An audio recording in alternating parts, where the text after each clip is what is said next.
In the 1920s, a French inventor named Justin Christophe walked into a patent office with a device that should have changed agriculture forever. He wasn't a magician. He was a practical man who had observed something profound about the natural world. He discovered that by placing simple copper and zinc antennas in his garden, positioned to align with the Earth's magnetic fields, he could harvest crops of unbelievable size and health without using a single ounce of fertilizer. We are talking about cabbage leaves spanning feet across and crops that were virtually immune to pests. Christophe wasn't guessing. He understood that plants don't just eat chemical nutrients. They feed on atmospheric electricity. He successfully patented his electroculture apparatus. And for a moment, it looked like the future of farming would be free, abundant, and self-sustaining. But you don't hear about Justin Christoflo today. You hear about nitrogen, phosphorus, and potassium. Why? Because just as his methods were gaining traction, the industrial chemical industry was born. There is no profit in a farmer who can energize his soil with a single copper wire that lasts for decades. There is endless profit, however, in a farmer who must return to the store every spring to buy bags of fertilizer. This knowledge wasn't disproven. It was buried. It was traded for a system that keeps you dependent on the store. But the physics hasn't changed. The energy Christoflo tapped into is still there, right above your garden, waiting for you to turn the switch back on. To understand why Justin Christoflo's discovery was so revolutionary, you have to look at your garden differently than you have been taught. The modern agricultural model treats the soil like a bank account.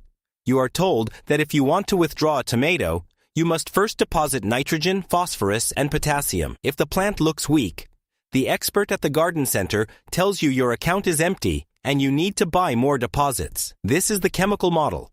It assumes the soil is dead and passive, a simple container that holds ingredients. But this model is flawed because it ignores the engine that actually drives growth. Think about a forest. No one fertilizes the redwoods. No one balances the pH of the Amazon rainforest. Yet, these systems produce more biomass per square inch than your best-tasting tomato plant. And they do it forever. They succeed because they are plugged into a larger energy system. The Earth itself is a giant negative terminal, and the ionosphere above us is a massive positive terminal. Every tree, every blade of grass, and every vegetable plant is essentially a biological wire connecting these two poles. The sap in the plant isn't just water. It is an electrolyte moving nutrients upward not just by capillary action but by electrical attraction. The reason your garden struggles despite your hard work is that modern gardening often breaks this circuit. We put down plastic weed barriers that insulate the soil. We use raised beds filled with sterile potting mixes that have no magnetic resonance with the ground below. We pour on synthetic fertilizers, which are essentially salts. While they give a quick chemical burst, they can actually disrupt the natural electrical conductivity of the microscopic life in the soil. When you do these things, you are trying to run a machine with the power cord cut. You can pile all the fuel you want into the tank, but if there is no spark, the engine won't turn over. Crystal understood that we don't need to force the plant to eat. We need to stimulate its appetite. When you restore the electrical flow between the atmosphere and the earth, you wake up the soil biology. The bacteria and fungi that process nutrients are sensitive to these weak electrical currents. When the current flows, they work harder. They break down minerals that are already in your soil, but were previously locked away, inaccessible to the roots. Suddenly, you don't need to add more fertilizer, because the plant can finally access what was there all along. We are not adding chemicals to the equation. We are simply restoring the physics that allows nature to feed itself. To visualize how this system works, I want you to imagine the world around you as a giant battery. Above your head, the ionosphere, the sky, is positively charged. Beneath your boots, the earth is negatively charged. Every second of every day, there is a natural desire for these two energies to connect and balance out. In a healthy wild ecosystem, trees and tall native grasses act as the conductors that bridge this gap. They pull the atmospheric energy down into the root zone, creating a subtle electrical vibration that the soil life depends on. The problem in our modern gardens is that our vegetables are often too small, too isolated, or growing in soil that has become electrically resistant to do this job effectively. This is where the copper antenna comes in. It acts as a surrogate tree by installing a simple copper wire that reaches up into the air and runs deep into the ground. You are manually closing that circuit. You are creating a low-resistance path for the atmospheric potential to flow directly into the root zone of your plants. This is not about shocking your vegetables. We are talking about millivolts, a tiny imperceptible trickle charge. But to a microbe, that trickle is a wake-up call. When this weak current hits the soil, it acts as a catalyst. It stimulates the bacteria responsible for nitrogen fixation, essentially telling them to get to work. It increases the solubility of minerals, dissolving the hard nutrients in the soil so the plant can actually drink them. Think of it like a magnetic field. When you run a current through a wire, it creates a magnetic field around it in your garden bed. This field influences the movement of sap, which is rich in iron and other minerals. It improves the plant's circulation. The plant doesn't have to work as hard to pump nutrients against gravity because the magnetic pull is assisting the flow. You are essentially taking the burden off the plant's internal struggle, allowing it to spend its energy on fruit and leaf production instead of just survival. This is the crystal flow effect, using the free energy of the sky to unlock the sleeping energy of the earth. Now, let's build this. The beauty of this system is that you do not need a machine shop or a degree in engineering. You likely have most of what you need in your garage right now, or you can find it at the local hardware store for a few dollars. We are going to build a basic atmospheric antenna that mimics the design principles Justin used. You need two things: a wooden stake and a length of pure copper wire. Start with the wood. You want a piece of untreated lumber like a cedar stake or a simple round dowel about 6 feet tall. Do not use metal or plastic for the support stake. We want the wood to act as a neutral spine that holds the wire. Next, you need the conductor. You want pure copper wire. It does not need to be thick industrial cable. Standard 14-gauge or 12-gauge solid copper wire works perfectly. If you have old electrical wiring lying around, strip off the colored plastic insulation. The copper needs to be naked to interact with the air and the soil. Take your wooden stake and start at the bottom. Leave a tail of wire about 6 to 8 inches long hanging off the bottom end. This is the part that will go deep into the earth. Now begin winding the wire up the stick. You aren't just wrapping it randomly. You want to create a spiral much like a vine climbing a tree. If you live in the northern hemisphere, wind it clockwise, the same direction the sun moves across the sky. This spiral shape is important because it acts as a vortex, helping to channel the energy effectively. The spacing doesn't need to be perfect, but aim for a nice even flow, leaving a few inches between each loop. When you reach the top of the stake, you want to create the receiver. Extend the wire above the wood and bend it to point upwards toward the sky. Some people like to twist it into a small cone or a simple straight point. Both work, but the key is that the copper tip is the highest point in that garden bed, unobstructed and reaching into the open air. To install it, simply drive the stake into the soil on the north side of your garden bed. You want that 6-inch tail of copper at the bottom to be fully submerged in the dirt, sitting right near the root zone of your plants. That is your connection point. The top gathers the potential from the atmosphere. The spiral accelerates the flow and the tail grounds it into the earth, completing the circuit. Once it is in the ground, your work is done.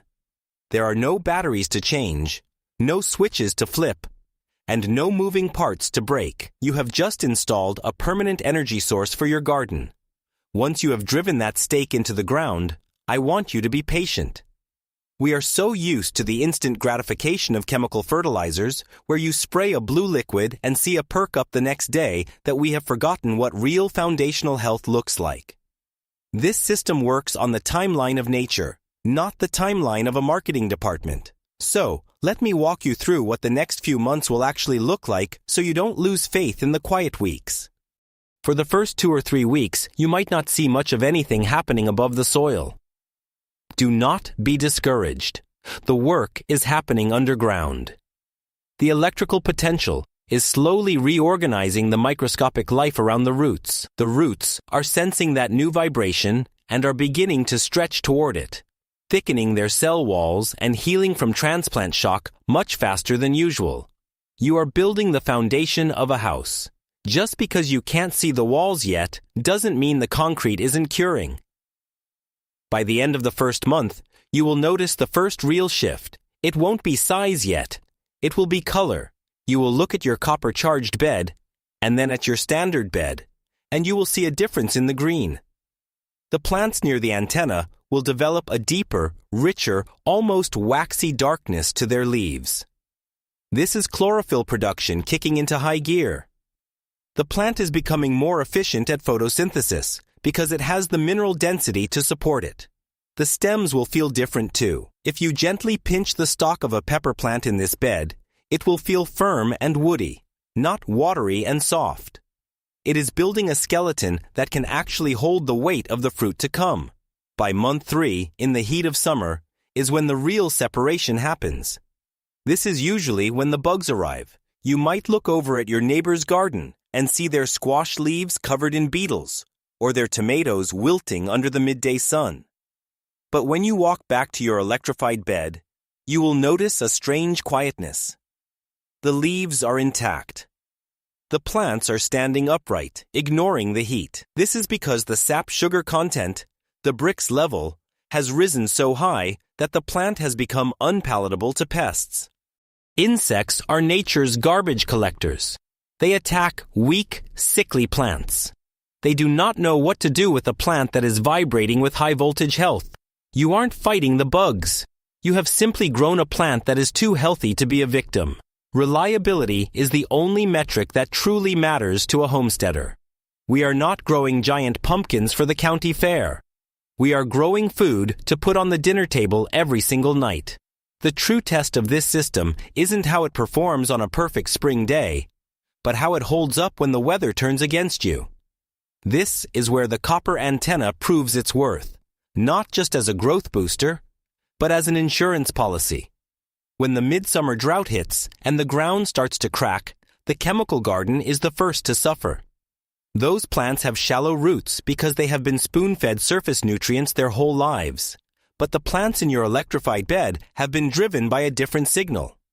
Because the electrical potential encourages depth, their root systems have punched down into the subsoil, tapping into moisture reserves that the surface heat cannot touch. You will find yourself watering less. The soil structure itself, influenced by that magnetic alignment, holds water more efficiently.